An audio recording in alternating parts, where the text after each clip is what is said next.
Worry, just talk to them. I'll follow you around, do all that. Perfect. Just go ahead and introduce yourself. All right, I'm Count Randall. I won last Spring Crown in Atlantia after many years of struggling to get good enough to achieve that feat. Today's class is going to be kind of about how I spent 10 years as a complete and total mediocrity, and what changed, why it changed, and what continues to change to prevent me from viewing myself as a mediocrity. Background, I started sword combat fighting as a modern fencer. That's how I discovered this. My fencing coach owned Zen Warrior. Walter Triplett owned Zen Warrior, owned Triplet Competition. It's had a couple of different names throughout the years. And that's how I found the SCA and did all this stuff. I remember he took me to an event when I was about 14. It's the first time I saw heavy fighting. And I was like, oh my God, those people are insane. I'm never doing that ever in my entire life. And then I grew up a little bit and discovered the game. But the fencing stuff taught me a lot, and it gave me opportunities to coach as well. I did youth coaching as well as for high school coaching, did some adult coaching, and I think that's really helped me in terms of breaking down different concepts and trying to help folks figure out what's going on in their fighting. And I think it has given me primarily a good understanding of range and a fighting level, and a very good tip control. You get a lot of tip control when you do those types of things. So that's where most of my background comes from. I fought off and on in the 2000s. I was going to college and doing law school, so I do a year on, a year off, a year on, a year off. And that can be very frustrating for folks that can't be as consistent, because after about year 5 or 6 of that, people ask you that question, and they're like, how long have you been fighting? Oh, I've been fighting 6 years. And then they wipe the floor with you. And how long have you been fighting? Oh, a year. And that can kind of create that self-doubt and that drag down that I'll be talking about a little bit later. But that kind of changed when somebody described me in front of me to somebody else. They were talking about me. They were like, Randall's been fighting for like 8 years, and I'm as good as he is. I've only been fighting for 1. And this was before I got a lot better. And he said something I'll never forget. He was like, Randall didn't fight 8 years. Randall fought his first year 8 times over.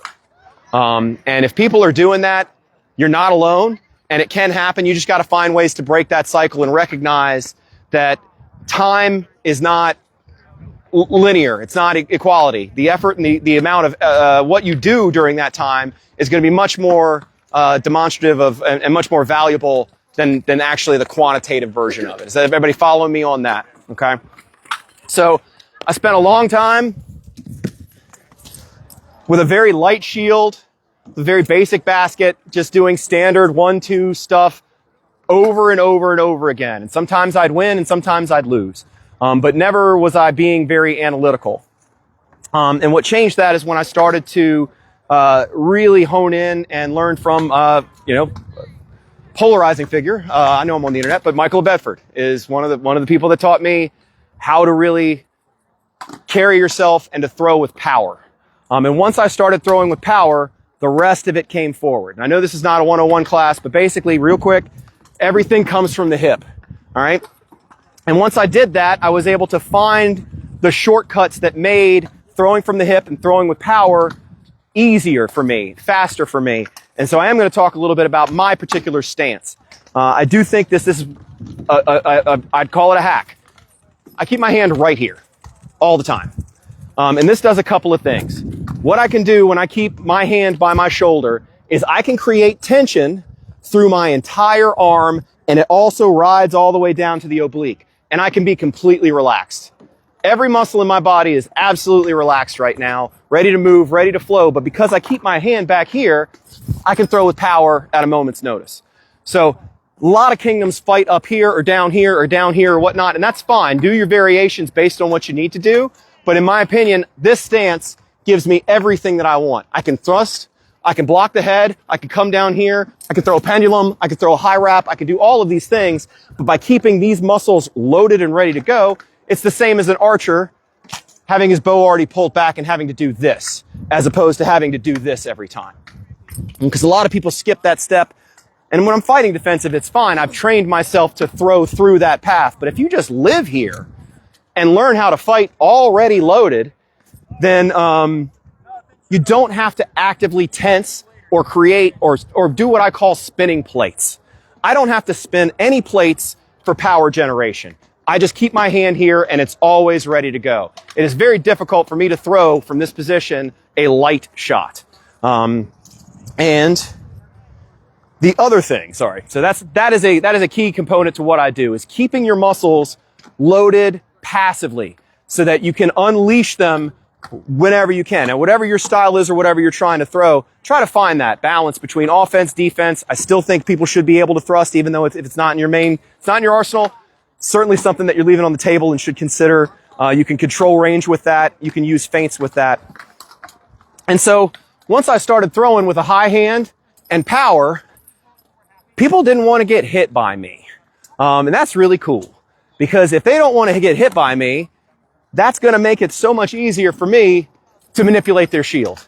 So if you throw a 15 as a flat snap, a fast 15, well, you know, on a scale of 1 to 10, right? Then all you really need to do is this. And you can see everything that they're going to do. And that's one of the key mistakes that I kind of see, particularly my squires or my students make, is they'll emulate what I'm doing in terms of feints and moves, but they haven't taken the time to build that currency of fear. Okay? I believe it is important to build a currency of fear. You have to, your opponents need to be afraid of getting hit by you. Whether that's hurtful or not, or painful or not, take that back to your kingdom standards. I never want to hurt anybody. I'm glad I live in a kingdom, or maybe not, I don't know, but we'll find out. I live in a kingdom either way where we don't try to hurt people, but I was taught to make my shots hurtful. I want to deliver violence to my opponent. This is a violent game. This is one of the few violent spaces we have left to beat people to death with baseball bats, and they don't call the cops. This is a great thing. So I embrace that. I think it's important to be violent, to present violence. I have found that the more violence I have brought to a fight, the better results that I have gotten in those fights. That also boils down to fundamentals of technique and power generation that have already been covered. So I'm sort of rambling, I think, but I'm trying to keep it together. So I was mediocre for a long time, and then I got very, very lucky and went to a symposium done by a guy named Duke Sean. Ugh. So if you have not had a chance to take a look at Duke Sean's YouTube page, number one, he made the Bible on stick mechanics. I don't do everything that way, but it is the foundation of everything that I did. Another little tidbit about me is when I started, I was 320 pounds. I had a weight loss surgery about 3 years ago, and now I've been at 220 for that time period. So I had to completely relearn how to fight. I went to Duke Sean. I said, hey man, what I'm doing isn't working. Can I send you some videotape of my Pell work and get feedback? And we did that. He's like, you need to change this. Your feet aren't pointed the right way. Keep your elbow here. Do that stuff. I promise you, if you've never talked to Duke Sean, if you've never talked to me, if you've never talked to Branos, and this is mostly for people on the internet, but like, if you see somebody that loves to teach and is putting out material, we love to be talked. Send me, yes. And one of the things that I did is, during the pandemic, there was a pod of 3 guys. They didn't go anywhere else. They only fought together. They had one practice. They were only the 3. They stayed in isolation the whole time. They would videotape all their practices, and then on the 2 days later, we would get on Discord and I would VOD review all of their stuff. And I would say, you need to step here. You need to keep your hand here. Your shield is wrong. Those guys got really good during the pandemic. So you can do remote stuff. Videotape your fights. Send it to people who you think knows. Send it to multiple people. You don't want to get too many people poisoning the well. You don't want too many cooks in the kitchen.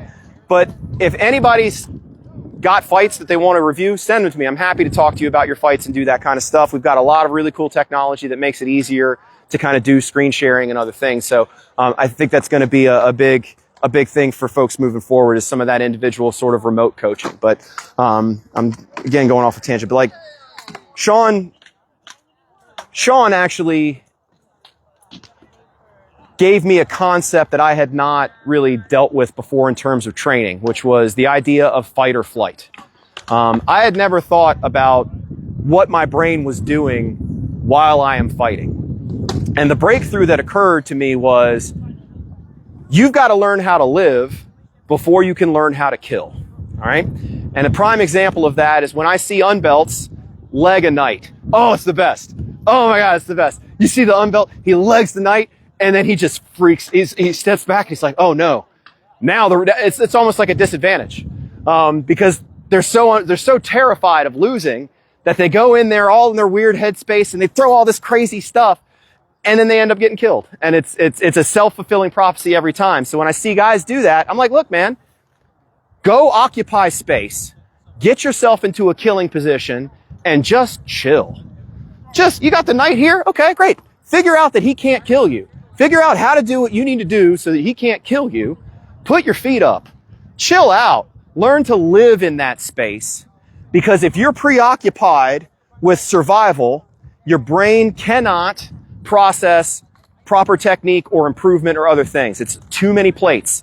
So you've got to get comfortable. If you're having trouble finishing legged opponents, stop trying to finish them. Just occupy space, live. They'll get tired eventually. Trust me. Same thing with Shay. Do you mind stepping up here? This is Sir Shay from my kingdom. Before you guys continue, I Yep. just want to make sure there's a couple of people. I think the mic is still working. It just I'm going to put it in place. Apologize, everyone. Technical difficulty. There, just put it in place. I know it. Another type of place that I've learned to survive, right here. Right in A range. Belly to belly. A lot of folks want to get there and they panic. I didn't get good at fighting belly to belly by fighting belly. I got good at fighting belly to belly by surviving, giving myself, my brain, the chance to acclimate to that environment so that I could slow it down, figure out where the gaps were, and then speed it up later. So that is something that I think is crucial. If you're having issues with a certain area or range or anything, slow it down, learn how to survive first, figure that out, and then learn how to kill, okay?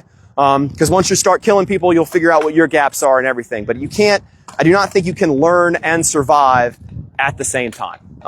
Maybe live and survive is the best way to say that. But and that was a big thing for me in terms of how I approached both looking at these types of challenges and how to get through them. So I'm going to refresh my notes real quick. But so if you see these symposiums, if you see the stuff online, reach out to these folks. Take advantage of it. Ask questions. Even in a couple of weeks, there's actually a fighter review again on Coach's Corner by Helga and Thorfinn and a number of folks. So, and it's interesting how many people have gotten knighted out of volunteering to get reviewed on their video reviewed. It's very, very interesting. So, indeed, and we love this stuff. Now, I will tell you what we don't love. What we don't love is someone comes up to us, we spend 15 minutes telling them what to do, and then 6 months later they come back and they say, hey, what do I do? And it's like, well, did you do that? And they say, no. And you're like, well, go do that again, because that was the glaring hole. Like, that's the biggest thing that's happening. So I preface this by, and I've been approached lately by fighters because I've been putting out YouTube content and different TikTok content about training. And guys have come up to me saying, I want to get to that next level, I want to refine. And I start telling them things that are happening, and they say the two worst words that any fighter can ever mention, which is, I know. Oh, I know. Oh, I know. Hey, I know. It's like, well, dude, what am I doing here? You may know it, but there's a difference between knowing the path and walking the path. You got to do it. So if you find yourself in a conversation saying that you know, these are red flags. In my experience, the better a guy is at fighting or teaching, or a fighter is at fighting or teaching, the less they think that they know. The Dunning-Kruger effect only goes down. Like, there's no come up on that. Like, you talk to Sven, talk to Braun, we think we're the worst. Like, we're just like, all we see are the glaring problems in our fighting. You can watch a Super Duke go out, win Candlemas, never have any issues, and they'll sit there and tell you, oh yeah, but 4 rounds ago I should have stepped here. When I stepped there, I could have ended this fight 5 seconds sooner. Man, I'm an idiot. It's like, dude, you just walked right through it. And that's the kind of mentality that you've got to get. But it is also a balancing act with your own mental health. Because the other thing that Sean started with me was this idea of mentality and how we approach the actual process of growth. Not just fighting, how are we approaching our practice? And this is a big thing for me.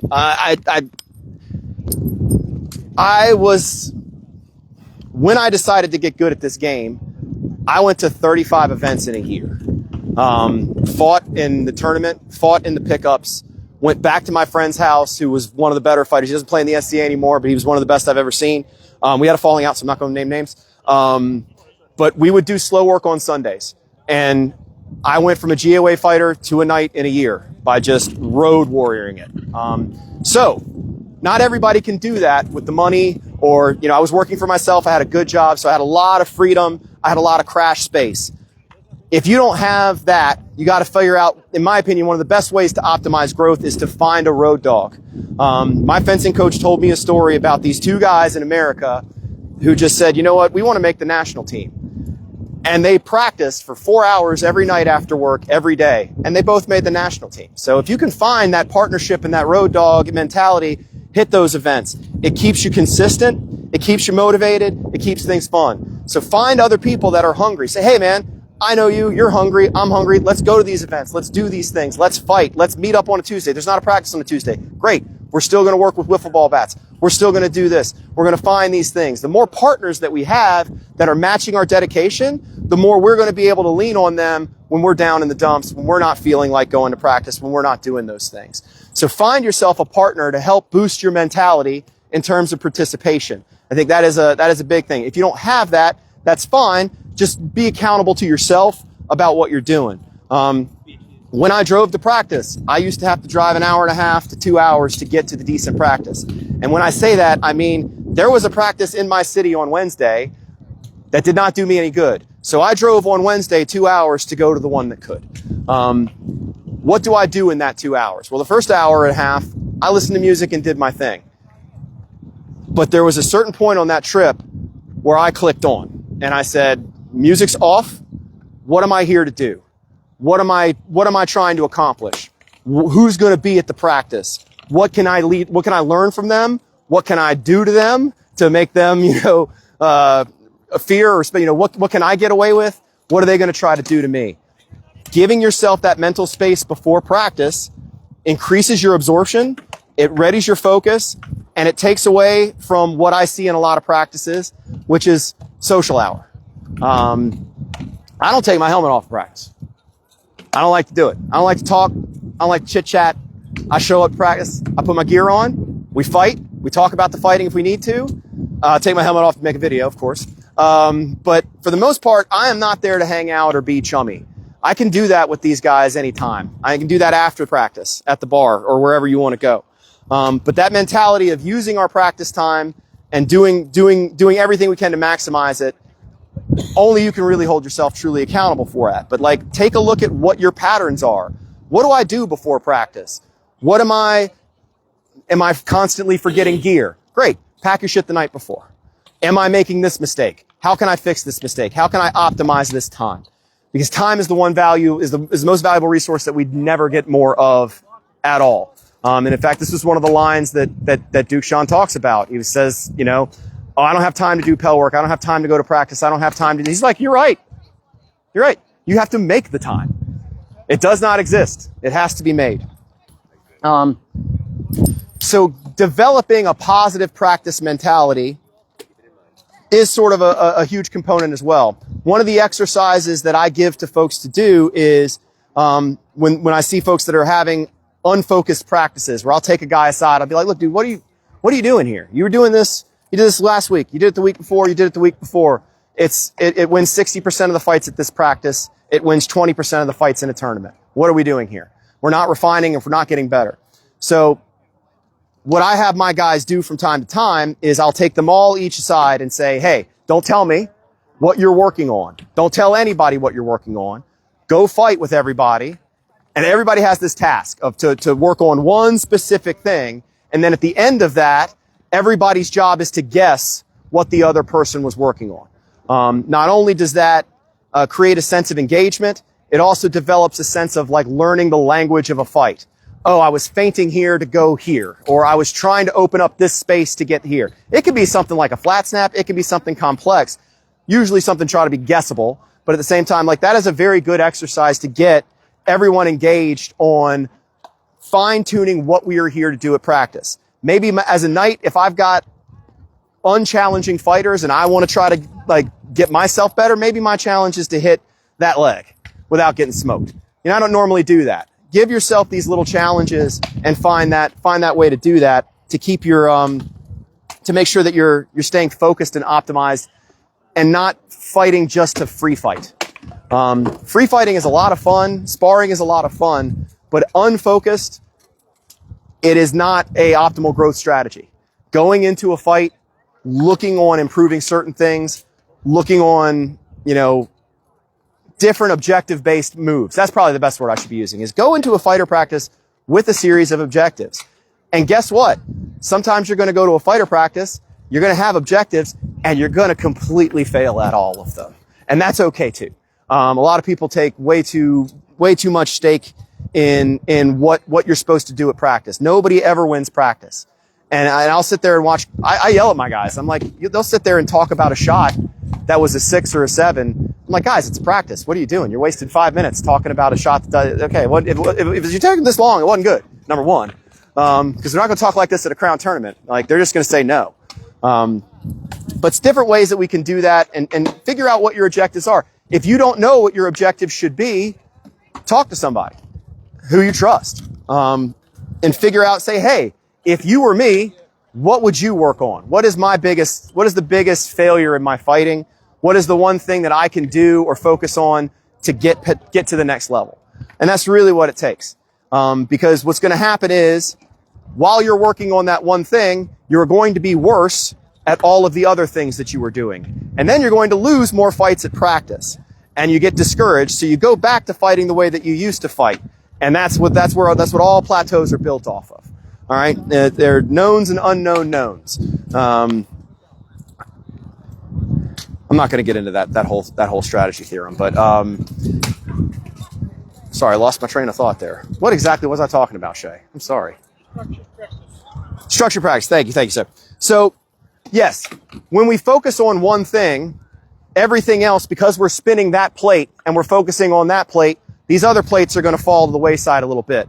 But by the end of it, when we've honed this, we can go back and take a look at these other plates and start to learn how to spin more of them at the same time, to the point where they just take care of themselves.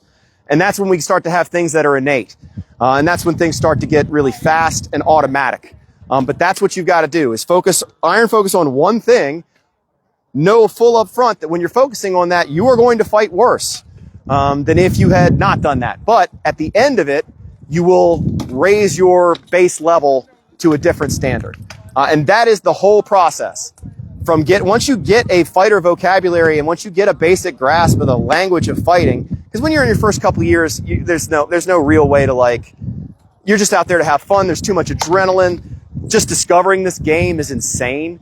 This game should not exist. I don't know why we're lucky to have this. Whoever, they had one party in the 60s and here we are. It's utterly insane to me. So this first few years, just enjoy it, enjoy the ride. And some folks never really want to go past that, and that's fine too. Always find your balance. I talk really fast. All right. So that's the basics on a practice mentality. Keeping yourself honest, figuring out what you want as a fighter too. You need to be able to tell people that. One of the best things I can hear from a student or somebody that's projected is what do you want as a fighter? And if you can't answer that question for yourself, then figure it out. It's not like a command. It's just I implore you to do that. You should be able to answer that question. What do I want as a fighter? I know what I want. I want some strawberry leaves on my hat. I got to figure out a way to do it without having to do the job of being king. I have not figured that out yet. I got people cooking. We're working on it. But nonetheless, and that's what I want. I wanted a legacy, and I really wanted to be a teacher, and I wanted to have a license to do that. And I didn't really feel confident enough until I'd won at least one crown, even though I'd finaled in a bunch. Doing that deed was important, and that brings me to a different level of mentality. So you have your practice mentality that we're working on. The other thing that I don't think people really teach a lot about or talk a lot about is the skill of the tournament. Fighting in a tournament is a skill.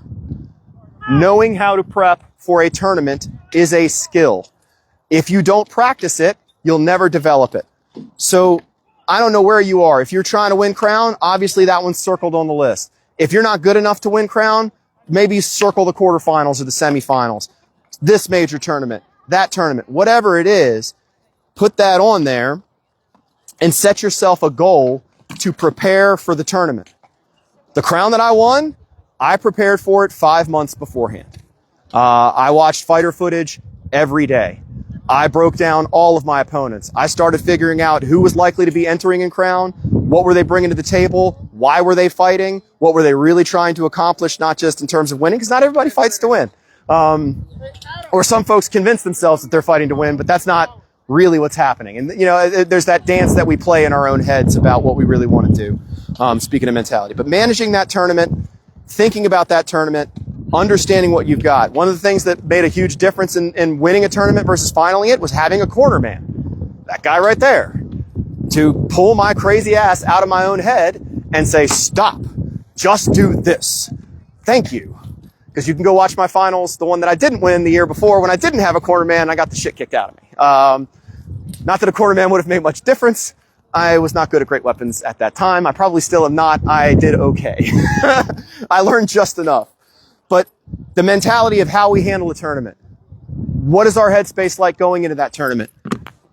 Where am I going to sleep the night before the tournament? Where am I going to stay? How long is this drive? How does this affect me? What am I going to eat? Where am I going to stay? Do I need to have my day shade set up on Friday night instead of Saturday night?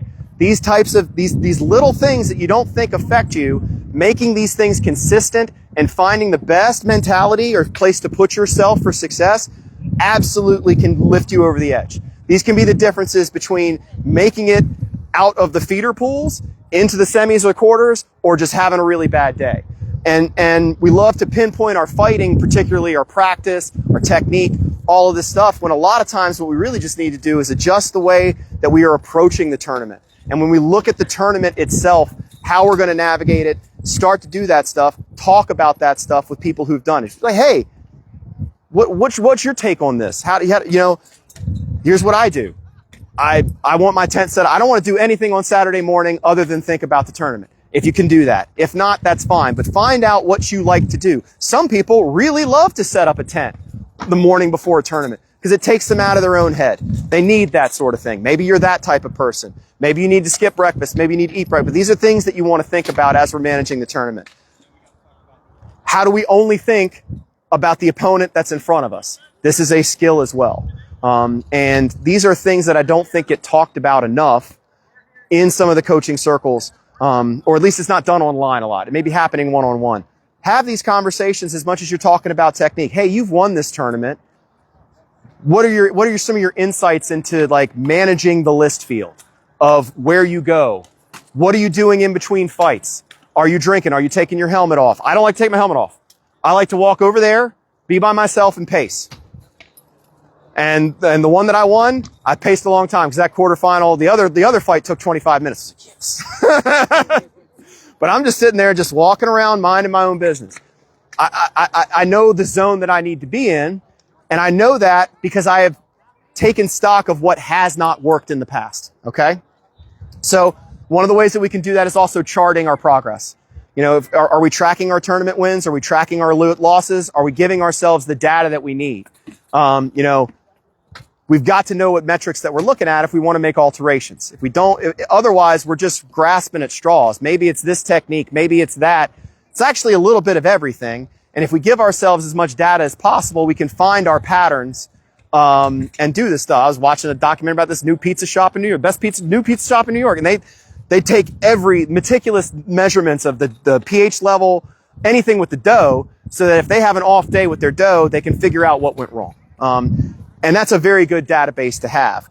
But managing a tournament and how we approach a tournament, how do we look at opponents that are going to be there? How do we get book on those?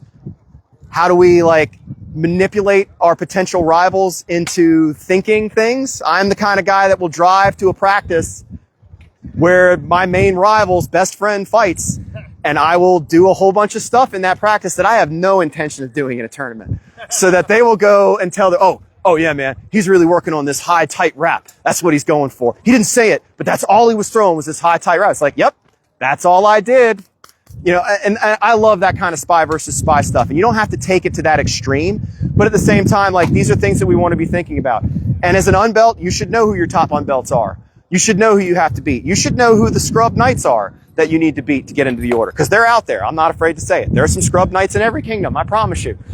Find them, know who they are. Find your lower level guys, go beat them. Then figure out who's next. But have a pecking order in your head of where to go, so that when we go to this tournament, or even a major practice, if we go to like a 3-dog night practice, we have a big, giant, just unofficial practice in our kingdom. Ooh, Pennsic, everybody. Check the mic. Ah. All right. Thank you. I got you. Oh, okay, I see how it is. Yep. I'm just put it right here. Perfect. Ready? Yep. Point it up and you'll be good. Perfect. All right. Thank you. So take a look, you know, and Pennsic, one of the things I love about Pennsic, especially, you know, I don't have any students or squires here, so like this is kind of a nice year, I'm not gonna lie. But this was always the magic of Pennsic. Is one of the few times that I've consistently see everybody walk away on Friday night saying, I want to get better. Throughout my 10 years of a night, I never had more people come up to me and say, I really want to make this my year, than on Friday night, War Week of Pennsic. Everybody does it, because you get to see all these heroic moments. You get to realize how cool this game is. You sort of get reinvigorated in terms of your passion, even though we're all dead tired and just want to go home. But use that magic. This is going to be a great week for you to evaluate what you're doing. And you don't have to sit down at a kitchen table. I do this every 5 to 10. I watch fighter videos at work. It's like, you know, if I got a little 5-minute break, nothing's going on, I'll watch a video. And it doesn't have to be this dedicated piano practice hour session.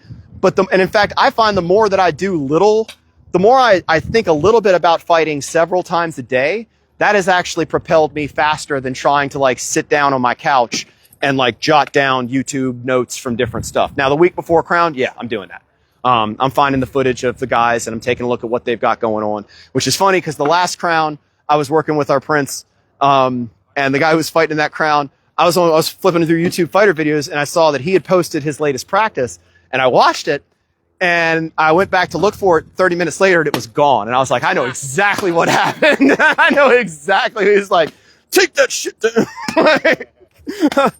So, you know, those are the things that we can talk about in terms of like practice mentality, staying focused, but also look at how we are managing and looking at our tournaments, or melees if that's where you want to go. You know, there are things that we can do to optimize and figure out what makes our environment work. And then when we can find the things that work for us, when we know what they are and we know what they look like, they're easier to find and they're easier to prioritize, which means you can spin more plates on other stuff, right? All right. So the other thing, or at least one of I'm moving on from mentality now. That was the mentality subchapter of what I had in my head projected. The other thing that I wanted to sort of harp on that propelled me was a breakthrough that I not discovered, but was given, which is how I hold my weapon. Can everybody got their weapons with them? And there's a bunch of extra foam weapons over there. You don't need to. If you have it handy. Just pass the weapon down. If I had to, I'm not a magic bullet guy, meaning that I do not think that there is one move or combo that is going to get you there. However, if there was ever a magic bullet for me, it was this concept, which is over gripping the weapon.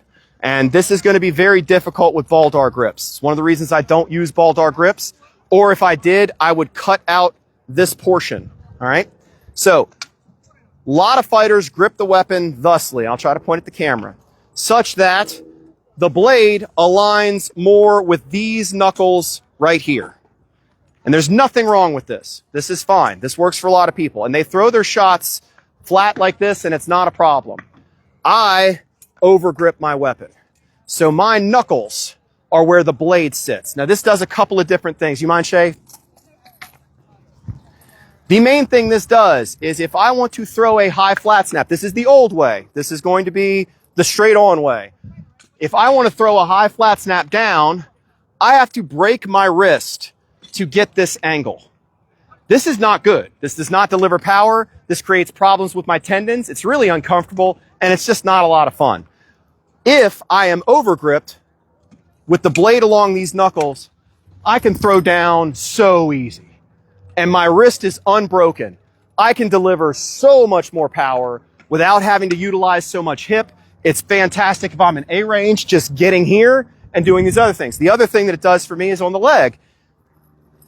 I can throw straight down a wrap shot and the blade just lands. Whereas at the other way, you have to like turn your wrist up at a certain time to do that. So overgripping the weapon is one of the things that I do recommend at least experimenting with, particularly if if you're a tall fighter as well. This allows me to throw and post up here. And I can throw all the way down here. If I take a step back out, I can get all the way to the back of his helmet without having to break the wrist or turn the wrist over, just by having it right here. That's been one of the biggest, that changed the whole way that I throw and the way that I could approach, because I could throw from distance with power, doing what I need to do, so I can gather, throw a feint to freeze him, get to where I want to be, and then come in like this and do what I need to do, okay? Because I like to get there. That's where I want to be. I want to freeze you, get close to you, throw 2 shots faster than you can deal with, and then leave. That's what I like to do. Doesn't always work out that way. And thank you so much. I think that is a key component to one of the ways that I throw. Also, throwing from a high hand. I think I may have covered that a little bit. The higher your hand is, a lot of people love to throw these flat snaps, and I don't have any problem with that. That is a solid technique that I have no pedigree to challenge. I throw them a little bit different in that I want to throw down. When I throw down, I can beat that angle on the shield such that, and especially if a guy, even if a guy like has his head covered, but is out, you can thread that gap by throwing down through that gap. And you'll see that a lot when you see a guy back up. They'll keep the shield covering their head, but they back up and they create the space that you need to find that particular gap. I think overgripping really helps me with that, keeping that hand high. The other thing I strongly recommend if you're having trouble with your power transfer, one of the things that I always harp on with new guys is, where is your tip versus your hand when you throw the shot? You mind again? Actually, do you mind just holding your sword out? Great. So this is a lovely little technique that I like to show people. I'm just going to throw with nothing but hip rotation, no arm whatsoever, okay? We see the power that I generate with this, right? I mean, it's kind of hard to feel, and if anybody wants to do this experiment later, you can. Now, we're going to do this. If your hand is higher than your tip, when you strike, you will deliver anywhere between 15 to 25% more power. Bar none. It is an incredible hack. If you can find the discipline to get that there. The other thing that it works with is helmet design. Helmets are designed to deflect this stuff, you know, because guys were on horses chopping down. That's why we have the helmets that we have. So if you can throw down and perpendicular to that plane, that's going to be a much more registering shot. What I see a lot of guys do is they throw the side shots against, you know, conical helmets with the tip higher. What does that do? Deflects the shot right away. If my tip is down here, boom, sinks every time. Okay? Another breakthrough that I sort of do with this is I don't overgrip my weapon at all. Most of my shots are thrown like this. I don't need to or want a whole lot of grip on that, because again, if I'm trying to go high, that's it. That becomes much easier. So not only is my wrist not broken, but my tip gets to be above my hand, because I've given all the power I can give right about here. Right about here. I'm not adding anything. These fingers aren't going to make this shot any better. They're just going to get in the way. So you can just throw here with an open hand and then grip it on the bottom side. And you can work with those techniques. So if you find yourself with all of your fingers engaged in your weapon, take a few off. There's some shots I throw like this. Some shots I throw with the middle too. Sometimes if I'm fighting a Madu or a lefty and I need a quick wrap, sometimes I throw that wrap with the pinky or the bottom 2 fingers. So you don't have to you don't have to 5-finger death grip the weapon. Most of my shots are done with this donut, and I use a 2-finger trigger right here just to hold it up with the glove. And this is how I chill right here. I don't even have the hand. I don't even grip the weapon half the time. It just sits there. And that brings me to the last sort of mechanical thing that I want to talk about is learn to trust your weapon. When I learned to trust this weapon, and really what I'm talking about is when I learned to trust Newtonian physics, my fighting got a lot better. I used to, if I was throwing a leg wrap, I used to get so overcomplicated and overthink this thing. You're trying to steer this and add power and do all of this stuff and get it in the right spot, and I could not throw a good wrap. And then one day I just started to throw flat snaps and let it go. And that's the way I throw a wrap now. If I want to hit him in the head, in the back of the wrap, I'm going to throw a flat snap here and just let the hand go. Your blade will go where it's supposed to go. When you find the point where you're not helping anymore, that's the point to let go. And for a wrap shot, it's usually about right here.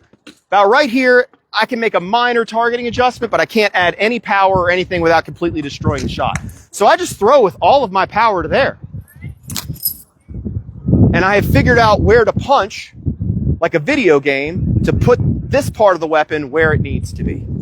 Same thing with a flat snap, or an offside. I can punch a guy. If I want to do this, I'm just going to punch that way and target that way. So figure out how to throw with hip, throw with power, and then let the weapon go. And if you do that, once that clicks, I think a lot of this stuff becomes really, really easy.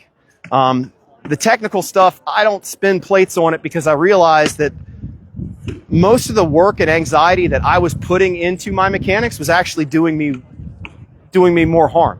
When I learned to do solid fundamentals with involving the hip, the core, putting my feet in the right place, and just letting the rattan do what it's going to do, that's when I started to fight real good. That's when I was able to throw with power, speed, efficiency, and unpredictability. And the other thing about it is with an open weapon, you don't know what the hell. I can do a little stutter or a little shimmy or a little something like that, and you don't know. There's no tell on it. You'll see guys that cock this way when they're fighting, or they're cocked this. It's like, dude, okay. I mean, there's only one place that you can throw, or they'll fight over here, or this. This is my other favorite one when they fight like this. It's like, okay, well, you've just limited a whole bunch of stuff, and you're making it real easy. So I appreciate it, but try those different things out. Throw with different fingers. Trust your weapon, though. This is one of the best things you can do on Pell work.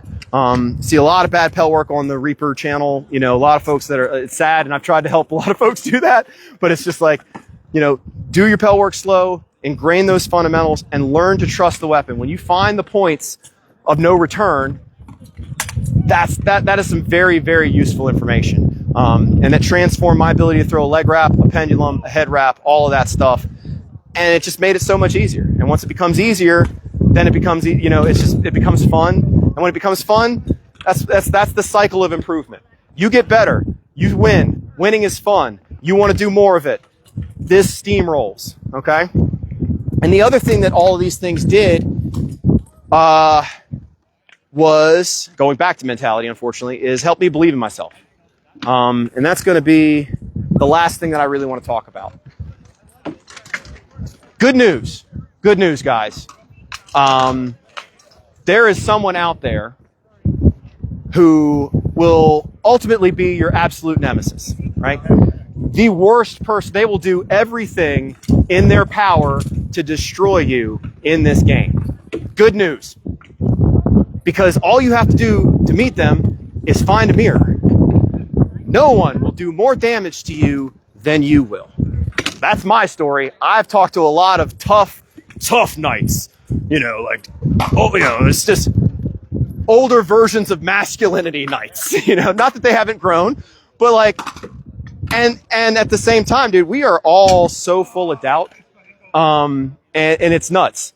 I used to go into a fight thinking about all the Pell work I wasn't doing, or if I wasn't running, or if I wasn't doing these things. I would focus on all the reasons I should lose this fight, all of the things that I wasn't doing, all the ways that I wasn't good enough. And when that switched to me, to being, wait a minute, one day it just dawned on me. I was like, dude, I fought in 35 tournaments. There is no unbelt in this kingdom working harder than I am. And I'm going to go out and enjoy that. I'm going to enjoy the dividends of that. Do that stuff. Give yourself the belief. When you start to believe in yourself, that's when the rubber really hits the road. Okay? So be mindful and be vocal about that sort of thing. And not just with your knights. Talk to your friend unbelts about it too. Because y'all are all in this together. When they give that beautiful, not corny, not cheesy, not repeated speech at every unbelt tournament of look around. These are the guys. They're not lying. That's true. Like the guys that I fought in the Squires tournament, the guys that I fought, those guys, I see them. Those are royal cousins now. You will grow up with these people if you continue to be on this game. Talk to them. Are you having self-doubt? Talk to them. Listen to them as well. But these are things that we need to talk about, things that we need to be honest about, because I think a lot of folks really cast themselves into a losing mentality unnecessarily and irrationally, because that's just what we do. I think this game attracts a certain type of folks that had a similar high school experience that isn't necessarily being the prom king, right? But that's stuff that we all go through, and the more we talk about it, the more we realize about that, the more we can sort of figure out what's going on and chart it. But get out of your own heads, focus on what you're doing, focus on why should I win this fight? Are they better than me? Maybe they are. Are they better than me today? We're going to find out. We're going to find out. That's what I say. Honestly, I just Branos got $1,000 to kick my ass. Is he going to beat me? Probably. We're going to find out. We're going to find out. I don't mind. Let's find out. That's the cool thing about this game is that we got resurrection points. Nobody's really going to barring obviously certain tragedies, most people walk off the field just fine. So take the time to believe in yourself. Track what you're doing. But be realistic as well, because even the best of the best are always looking to get better, always trying to find and tune those things. But don't feel bad about frustration or self-doubt. I have cried my eyes out over this game. It is a frustrating game. It is a frustrating experience. It is a struggle. I don't know anybody that didn't struggle with these things that made it to where they want to make it. Now, I'm sure. And that struggle deserves to be talked about. And I think more people need to talk about how normal it is. And when I'm looking at a knight candidate, or particularly when I'm looking at a GOA, our GOA heavy fighting candidacy, the thing I'm always talking about in meeting is, has this person broken at least one plateau? I want you to break at least one plateau before I typically sign off on a GOA, because you're going to have to do that 7 times just to get knighted. And then hopefully, when you're knighted, you don't stop doing that. And we all know who does and does not stop doing that once they get the white belt. A GOA is a Grant of Arms level award. Sorry about that. So AOA is your primary, typically your principal first fighting award. There's no votes involved. A GOA, typically you have to get approval from the order for the king to do that. Well, not approval. You have to get a polling. Everyone can say no, and the king can usually do what they want, at least in my kingdom. It doesn't happen very often, but sorry. The last one, by the way, is the GOA, and it's the patent of arms. That would be Thank you for asking that. I'm sorry about that. I just started using terminology, but that's it, guys. Those are the adjustments that I made. A lot of it had more to do with mentality and how I approach a practice, how I approach a tournament, and how I approach myself, how I approach who I am, what I'm doing, what I'm not doing, and being honest with that. So I've revealed some of the tips and tricks that got me there. I hope y'all can find those. I'm down to fight with anybody and I'm more of a one-on-one kind of coach anyway. Doing a seminar is out of my wheelhouse, and yet this is how we grow. Yeah, we're working on it. I have no idea if this is good or helpful or not. But it was helpful for me because at least this is the first time I've done it, and hopefully it'll be better the second time. So, yeah. Well, I want to say thank you. Thank you guys. And for those you're talking about that mindset, we just went through a whole three episode mindset on essentially the fear series that we talked about. But it's fear of failing, and our first episode had people that were brand new.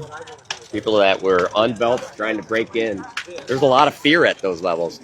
And they had Rongvalder, that top guy, the fear of failing that high. So be aware. that everybody has it. You're not alone, and that you talk to them, they're going to help you, right? And stay open on that scenario. So thank you very much. Yeah, no. Appreciate. Thank you for coming out. A good weather day. Good, you picked a good day.